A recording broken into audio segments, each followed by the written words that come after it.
Gênesis 2, 24.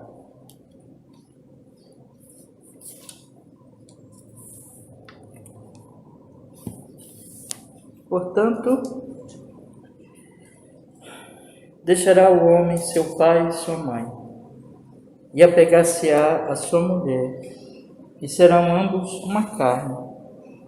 E ambos estavam nus, o homem e a sua mulher, e não se envergonhavam.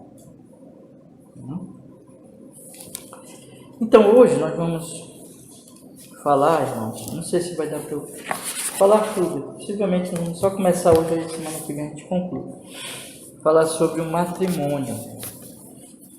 Nós temos aqui 4 parágrafos na nossa confissão de fé que falam do matrimônio. Vou fazer um resumo aqui. O primeiro parágrafo, ele trata mais do que o matrimônio e quem, quais são as partes constituintes do matrimônio.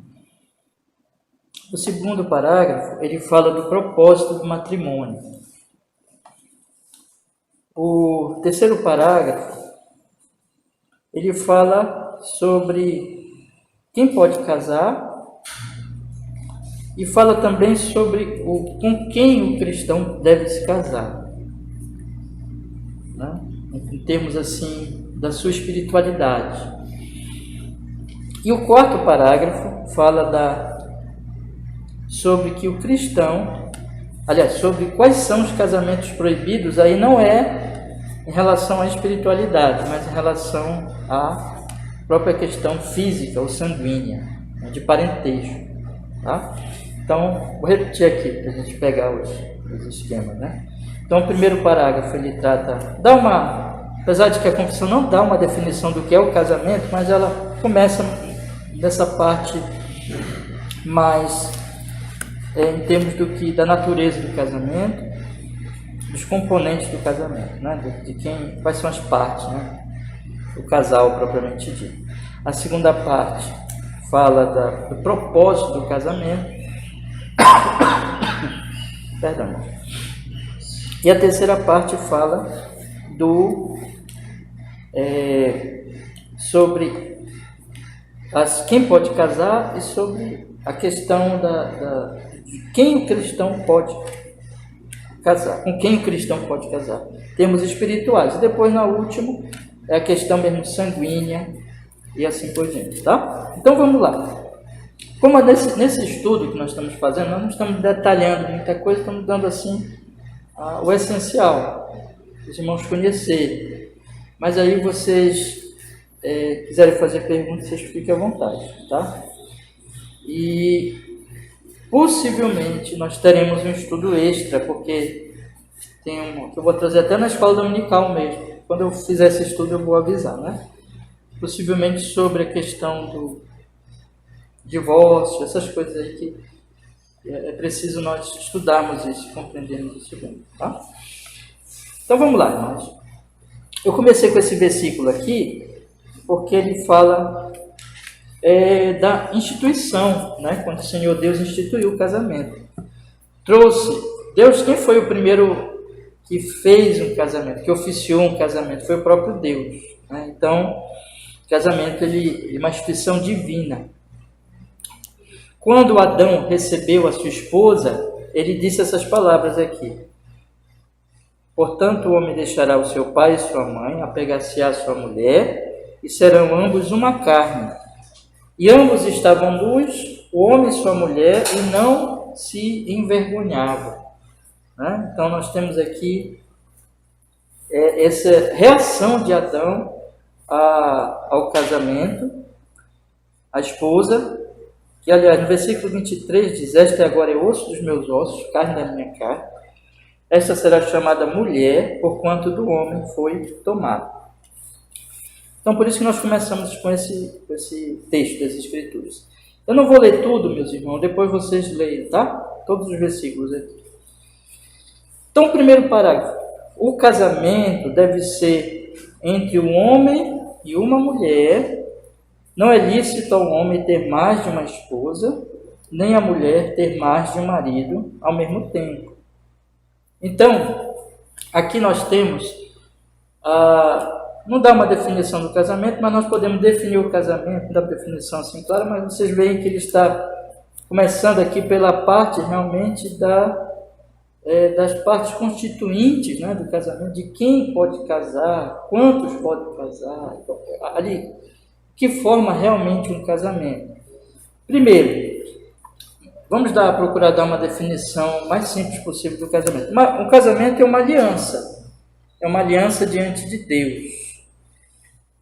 Vocês veem que quem fez primeiro aqui o casamento foi o próprio Deus. Portanto, Deus instituiu o casamento, e o casamento é uma aliança diante de Deus, um compromisso diante dele. Aliança diz respeito aqui a compromissos que se assume com relação às pessoas com quem nós estamos fazendo uma aliança. Então, essa é uma aliança entre um homem e uma mulher diante do Senhor Deus Todo-Poderoso. Então, é algo que Ele instituiu, é algo que o que se faz aqui está se fazendo diante de Deus. Então, tem esse aspecto religioso, digamos, né?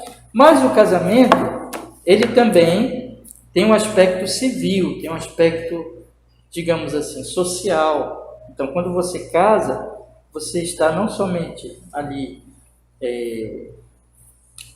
tratando diretamente com Deus, e é com Deus que você está tratando. Você está fazendo uma aliança com aquela mulher, ou a mulher está fazendo com aquele homem, diante de Deus, mas também diante da sociedade, e diante das autoridades, e diante, então, das leis daquela nação. Então, todas as nações, todos os povos, eles têm certas leis, certos costumes a respeito do casamento, né? E essas leis, então, elas dizem respeito aqui exatamente esses compromissos que vão envolver aquelas pessoas, elas vão se comprometer, vai envolver propriedade, vai envolver os filhos que nascerem daquele casamento, ou que eles, porventura, né, vierem adotar, trazer para casa, trazer para a família. Então, tudo aquilo tem um aspecto aqui, tem um aspecto da relação social, da sociedade, portanto, e que precisa ser regrado e que precisa ser, digamos, legalizado, né?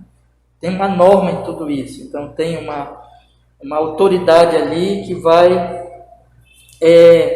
conferir ali aquele casamento, que vai, vamos dizer assim, dar ali, diante da sociedade, testemunhas, vão ter testemunha, vai ter um juiz, vai ter, enfim, as autoridades vão estar lá para organizar aquilo e para dizer, isso aqui é válido, está diante da lei, está de acordo com a lei. Tem que ter isso. O casamento, ele é, portanto, um ato, digamos assim, religioso e civil ao mesmo tempo. Então, quando se casa, você casa evidentemente, diante de Deus, é uma aliança diante do Senhor Deus Todo-Poderoso, mas é também, irmãos, uma aliança diante da sociedade. Então, o casamento, ele só é válido quando ele tem esse aspecto, ou seja, Deus, ele... Não existe essa coisa simplesmente de nós dizermos assim, né? Eu vou me juntar com alguém, eu vou morar com alguém, como muitas vezes se faz hoje. Então, como muitas vezes se faz hoje, eu vou, né? Se der certo eu fico, se não, vou embora e tal. Não, isso aí às vezes chamam até isso de casamento, né? Não é casamento. Casamento, ele é um contrato. Então, ele tem as regras, ele é estabelecido na lei do país, e ele só é válido diante de Deus, então, quando realmente tem aquele papel, né? Tem aquele contrato, tem aquela... Por quê? Porque vai envolver muitas coisas, vai envolver propriedade, vai envolver compromissos com filhos, um monte de coisa. Então, meus irmãos, ele tem esse aspecto, é uma aliança que tem um aspecto, então, religioso, é diante de Deus, é instituído por Deus, e civil, né, diante da sociedade, diante das leis daquela nação. Então, vejam, irmãos, que é uma coisa muito séria, é algo seríssimo diante de Deus, diante do Senhor e diante da sociedade. Tá? Agora, os componentes desse casamento, quem é que pode casar? Pode ter...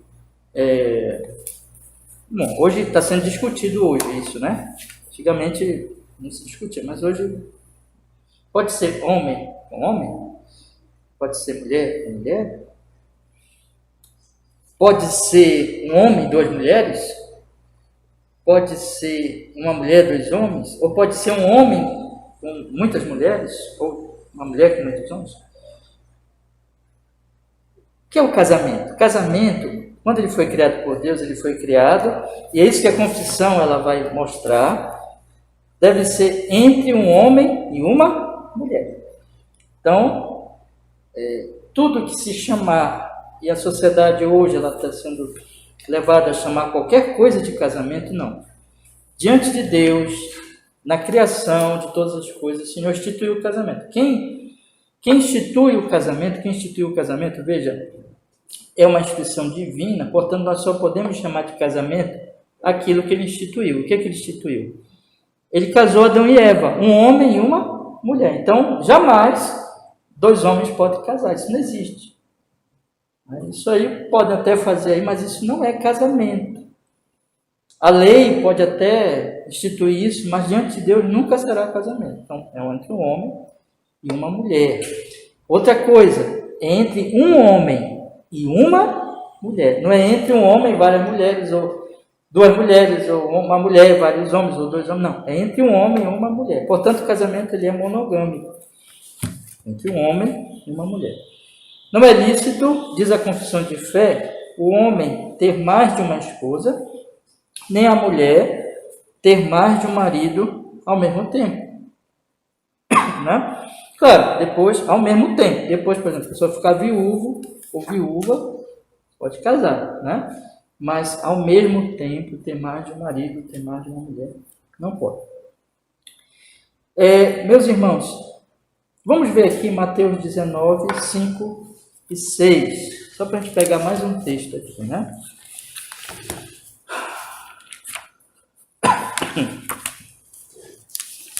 Mateus 19,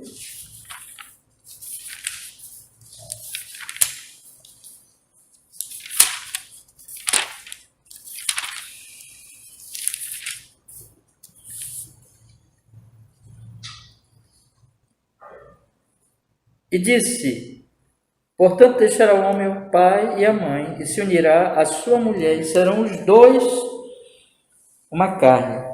Assim não são mais dois, mas uma só carne. Portanto, que Deus ajuntou, não separe o homem. Veja, Deus ajunta um homem e uma mulher. Não vai ser mais dois, mas uma, no sentido da unidade no casamento. Né?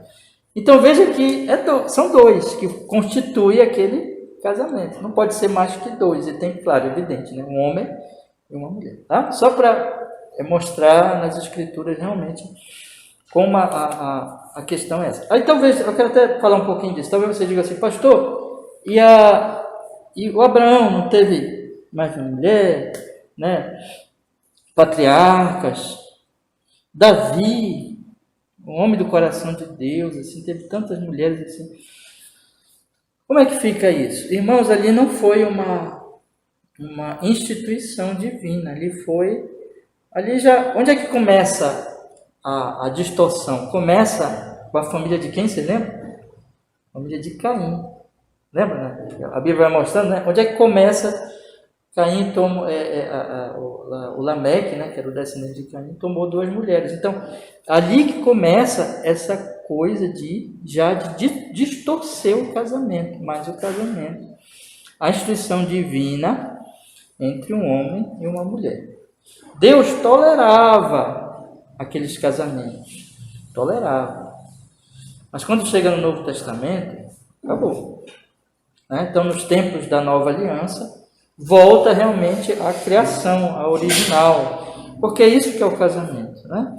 Nem preciso dizer como era horrível aqueles casamentos, ditos casamentos com muitas mulheres, né? Era horrível, era uma briga, era uma confusão aquilo ali. Então, tanto em termos de instituição como em termos de prática, aquilo é inviável, aquilo não tem base. Como tudo que se chama de casamento, no sentido de ser uma distorção disso que a Escritura Sagrada diz, tá bom? Mas vamos lá. O segundo parágrafo, ele fala para nós, eu vou avançar mais um pouquinho, ele fala para nós assim: o casamento foi ordenado para o auxílio mútuo entre marido e mulher, para a propagação da humanidade por uma sucessão legítima e para a prevenção da impureza. Então nós temos 3 propósitos do casamento, que são: primeiro, o auxílio; segundo, propagação da humanidade; terceiro, prevenção da impureza. Então, o casamento, ele foi criado por Deus com 3 propósitos, para 3 propósitos específicos. Então, o primeiro deles é exatamente o auxílio. Vamos ver aqui Gênesis 2:18. Gênesis 2:18.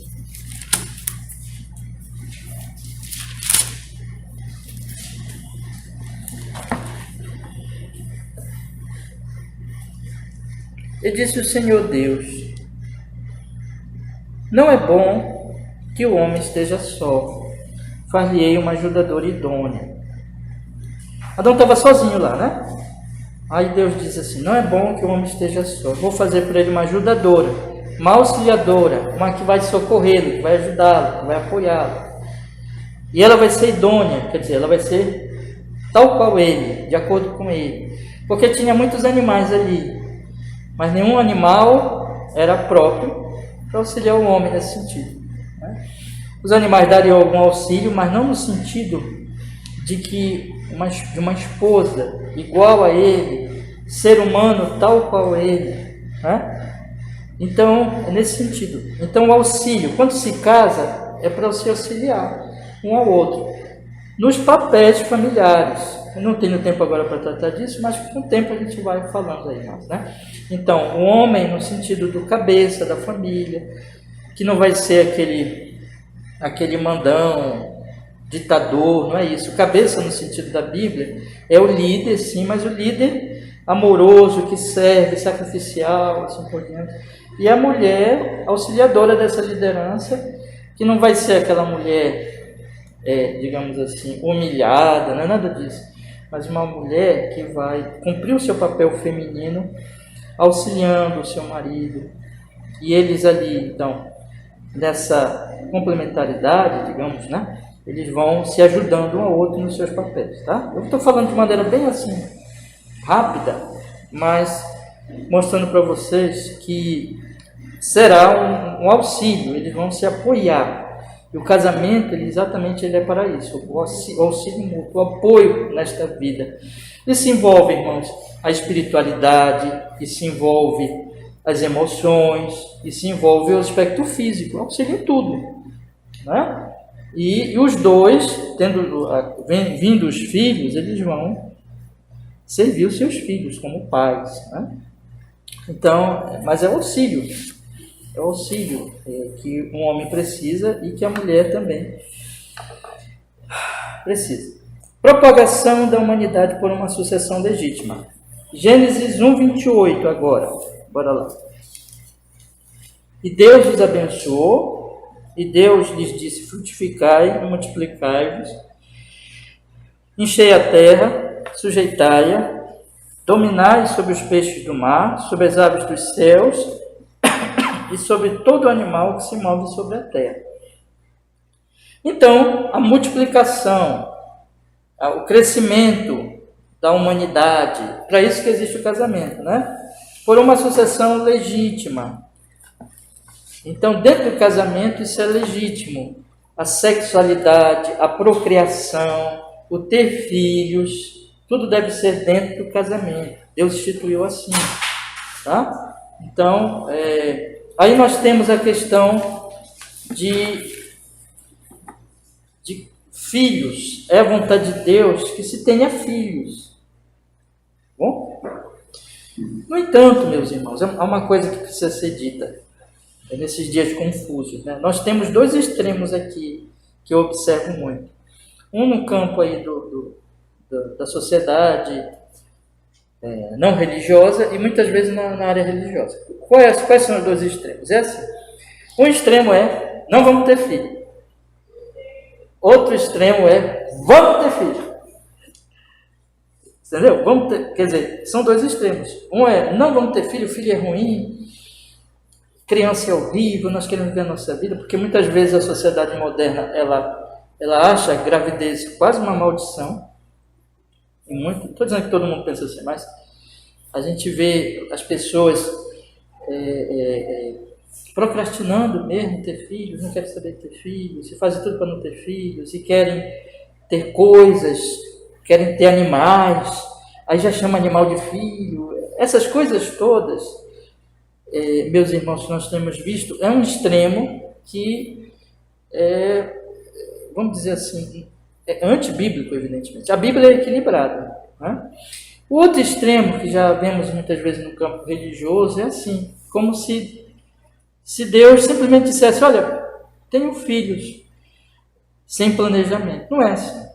Filhos, tudo na vida nós temos que ter sabedoria. E a sabedoria é uma coisa muito prática, né? Então, se eu vou construir uma casa, eu tenho que planejar. Provérbio diz isso, né? Então, se eu vou ter uma profissão, eu tenho que planejar, estudar, me capacitar. Deus planejou tudo. Deus criou o mundo em quantos dias? 6 dias. No 7º ele descansou. E cada dia ele foi fazendo tudo organizadinho. Então, irmãos, ter filhos também tem que ser com organização, tem que ser com planejamento. E tem muitos fatores. Então, não é errado planejar. Ao contrário, deve-se planejar. Então, não deve ser nem contra filhos, mas não deve também dizer assim, vamos tendo filhos. Vamos tendo filhos. Porque a questão é, quando você gera uma criança, você deve pensar em muitos e muitos aspectos da sua responsabilidade com aquela criança. Aspectos físicos, principalmente espiritual, depois emocionais, físicos. Tem que ter comida, tem que ter casa, tem que ter, vamos dizer assim, um mínimo para que aquela criança tenha as suas necessidades, né, supridas, certo? Então, irmãos, planejamento. Certo? Mas o que? Crescer e multiplicar. Crescer e multiplicar. Toda a Escritura vai mostrar com ordem, com planejamento, com... Talvez você pergunte, pastor, métodos de anticoncepcionais, ou, enfim, de controle de natalidade, desde que não sejam, né, meus irmãos, provoquem aborto, né, em algum sentido, e é isso aí vocês podem pesquisar e estudar. Não é pecado em si, tá certo? Isso faz parte do quê? Exatamente desse planejamento. Bom, mas vocês percebem que eu estou só pegando bem por cima mesmo, mas só para dar algumas reflexões para os irmãos. Bom, e qual é o terceiro motivo, irmãos, propósito do casamento? 1 Coríntios 7, 2 e 9. 1 Coríntios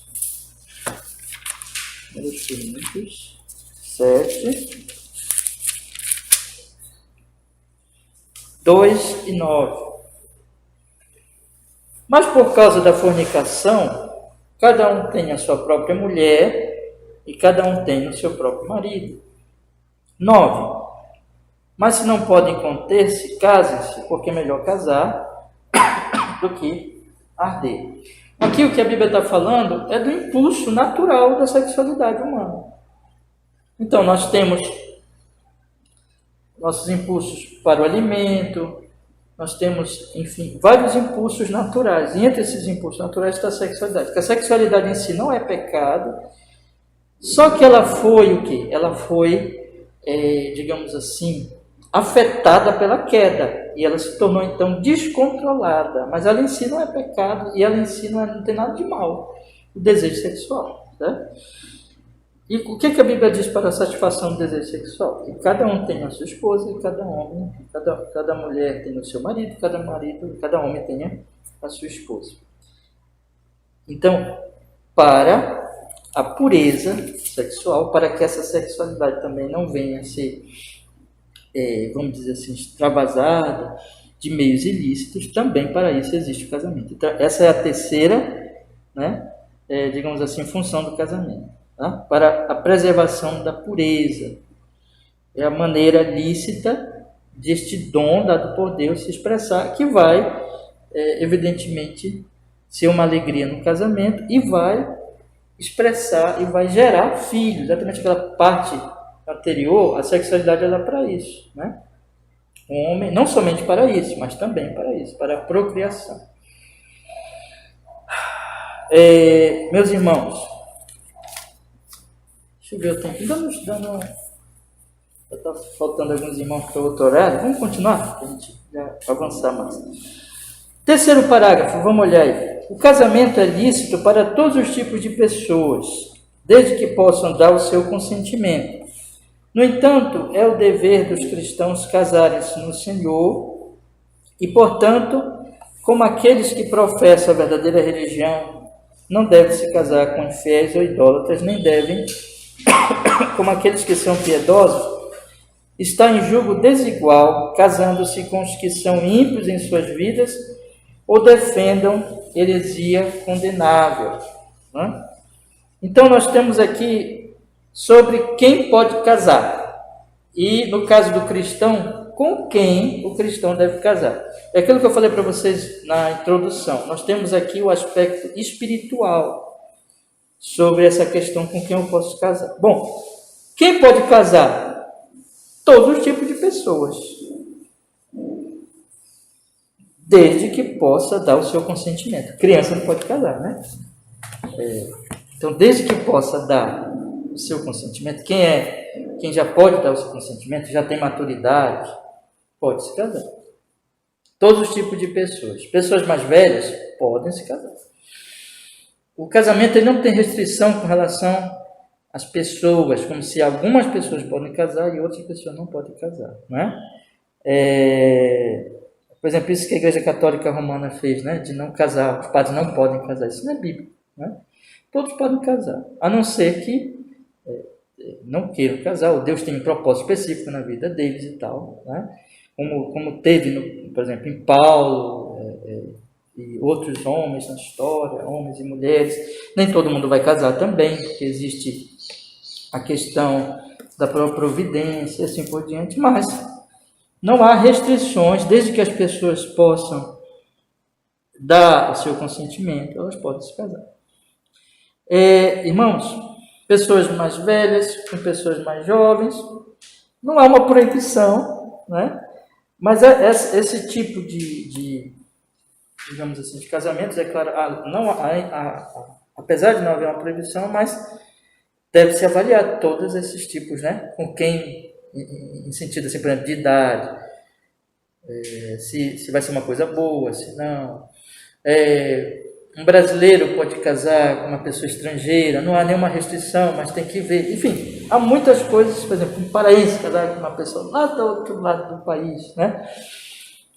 Todo esse tipo de coisa, não há nenhuma proibição, mas há de se avaliar os prós e os contras com prudência, se avaliar tudo isso, tá? Mas vamos ver aqui, irmãos, a questão do cristão, aqui é o aspecto espiritual. É dever do cristão casar-se no Senhor. O que é casar no Senhor? Casar no Senhor, 1 Coríntios 7,39, vamos olhar aí, 1 Coríntios 7,39.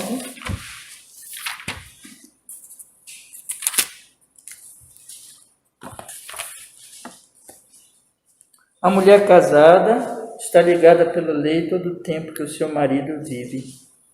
Mas se falecer o seu marido, fica livre para casar com quem quiser,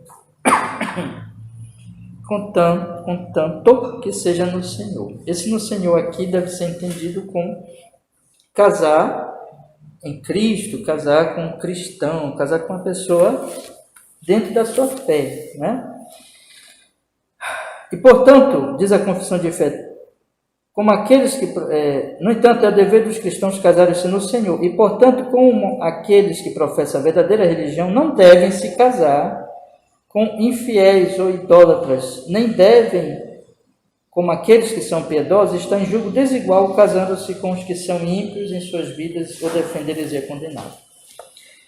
Então, não deve se casar com infiéis, não deve se casar com idólatras, porque eles professam adoração a Deus. Como é que eles vão casar? Veja, o casamento é a união mais íntima possível. Não tem nada mais próximo de um homem que a esposa e vice-versa. Então, é tão íntimo, irmão, que para você andar junto, não vai dar para andar junto com uma pessoa idólatra. Então, não deve se casar com... Se você professa adoração ao verdadeiro Deus, o cristianismo, como é que você vai se casar com um idólatra? E com um infiel. Se você é piedoso, você procura viver no caminho do Senhor, como você vai estar em julgo desigual com uma pessoa ímpia? Então julgo é ficar junto, né? Aí você quer viver uma vida santa, o ímpio quer. Não vai dar. Não podemos entrar em julgo desigual, você é desigual. Você tem que andar com alguém, você tem que casar com alguém que seja, adore ao Senhor e queira viver uma vida piedosa. Porque, inclusive, isso vai ser o auxílio mútuo. Não haverá verdadeiro auxílio mútuo no casamento misto. Né? Então, vai ter conflito, vai ter problemas seríssimos aí. E diz aqui, casando-se com os que são ímpios em suas vidas ou defende uma heresia condenável. Então, você defende a verdade, a doutrina, aí a pessoa defende uma heresia condenável.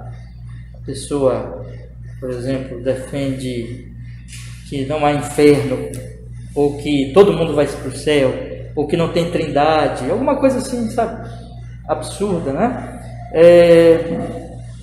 Ou, por exemplo, alguém que diz, não existe Deus. A pessoa casar com um cristão, um adorador do Senhor, casar com uma moça que não acredita em Deus. Então, essas coisas, irmãos, isso é verdadeira incompatibilidade. Tá? Não existe essa coisa de compatibilidade de gênio e outras coisas aí, né? Mas a verdadeira incompatibilidade é essa, é espiritual. Então, veja, espiritualmente falando, o cristão não deve se casar com uma pessoa que vai no outro caminho, né?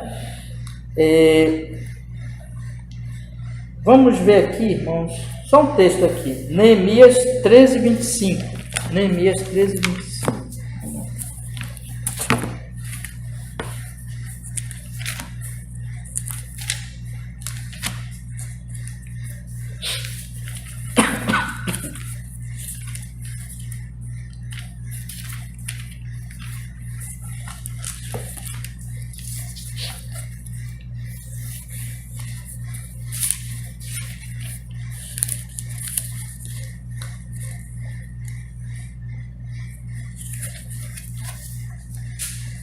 Tem outro texto aqui que eu queria achar, mas eu não vou conseguir achar agora. Vamos ver esse aqui. Neemias 13, 25.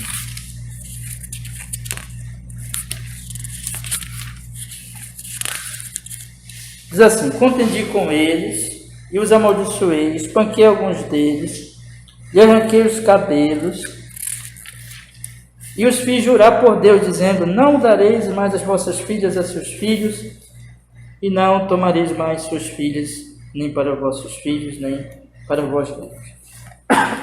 Irmãos, qual é o perigo de casar com uma pessoa não cristã? Primeiro, que isso é proibido por Deus, não é?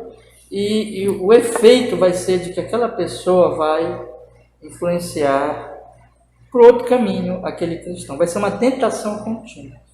E isso é muito, muito, muito ruim, muito perigoso. Tanto aqui, Neemias diz, não tomareis, dareis vossas filhas a seus filhos, nem tomareis mais suas filhas, nem para vossos filhos, nem para vós mesmos. Agora tem uma pergunta, e a pessoa que já é casada? Já é casada com incrédulo? Aí vem para a igreja, se converte, tudo. Deve deixar o incrédulo? Aí nós temos 1 Coríntios 7. O que Paulo diz lá? Não deve. Não deve deixar. O que Pedro diz em 1 Pedro 3? Que a mulher que tem um marido não crente, ela deve viver uma vida piedosa e ganhar aquele marido até sem palavra. Pode ser que aquele marido se converta. Não é para deixar o marido, não é para deixar a esposa. É uma situação diferente, né? Veja, aquela pessoa, ela se casou quando ela estava lá, fora da igreja, ela não procurou, ela não era cristã ainda, se casou, se converteu, não vai deixar agora o seu cônjuge, porque o casamento, ele é perpétuo, né? Paulo diz, bom, se o incrédulo não quiser ficar, quiser ir embora, aí você não vai proibir de ir embora, mas você não vai abandonar. Tá? Então você deve permanecer com ele e deve ser uma influência benéfica para ele. Você deve evangelizá-lo agora. Né? Mas é diferente de nós aqui, por exemplo, estamos na igreja, já somos cristãos, aí vamos procurar uma pessoa lá de fora para casar. É diferente. Aí realmente, vamos dizer, é alguém que já tem uma consciência, uma compreensão, mas não quer obedecer o que Deus está ordenando. E finalmente, meus irmãos, o quarto parágrafo. O quarto parágrafo diz assim: não devem se casar pessoas entre as quais existam graus de consanguinidade ou parentesco que sejam proibidos na palavra de Deus. As uniões incestuosas jamais poderão ser legitimadas por qualquer lei humana ou pelo consentimento das partes, pois não é lícito tais pessoas viverem juntas como marido e mulher. Veja, o que Deus proíbe em termos espirituais? Deus proíbe, faz alguma proibição fora disso? Não. A pessoa se consentindo pode se casar. Um homem pode se casar com uma mulher pode se casar com um homem. Todo tipo de pessoas podem se casar. Mas o que Deus diz para não fazer? Um crente casar com um não crente. E proíbe também por questões aqui, como diz a nossa confissão, de consanguinidade, né? Parentes muito próximos, mais próximos que um primo, né? Que estão bem perto de nós. Então, esses são proibidos. Eu não vou ler agora, mas na casa de vocês leem Levítico 18, tá? Que tem lá todas as proibições e tudo. Né? Mas vamos ver aqui Marcos 6,18. Marcos 6,18.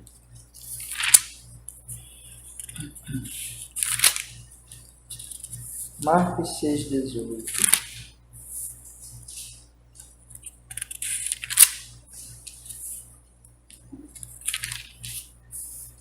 Diz a palavra do Senhor. Pois João dizia a Herodes: não te é lícito possuir a mulher de teu irmão. 1 Coríntios 5:1. 1 Coríntios 5:1.